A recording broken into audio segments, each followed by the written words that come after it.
Lagi pala akong mali sa paglilinis ng air fryer ko. Ganito na lang ang ginagawa ko ngayon. Kapag ginamit mo ang air fryer sa bahay para magluto ng karne, isda o manok at naging mamantika ito, ang unang ginagawa ng mga tao ay kumuha ng espongha at kuskusin ito. Huwag itong gawin dahil bukod sa matagal, maaari nitong masira ang non-stick coating ng iyong air fryer.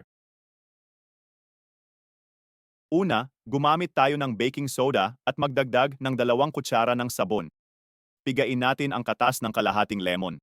Kapag nilagay ko ang lemon dito, magkakaroon ng reaksyon.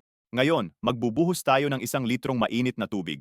Hindi kailangang kumukulo ito. Tingnan mo kung paano nagbabago ang kulay ng tubig. Agad nitong tinatanggal ang lahat ng dumi at mantika. Hayaan lang ito ng mga 10 minuto. Pagkatapos tingnan mo kung ano na ang itsura ng tubig. Kunin mo lang ang espongha at gamitin ang dilaw na bahagi para sa natirang dumi. Hindi na kailangang magtagal sa pagkuskos.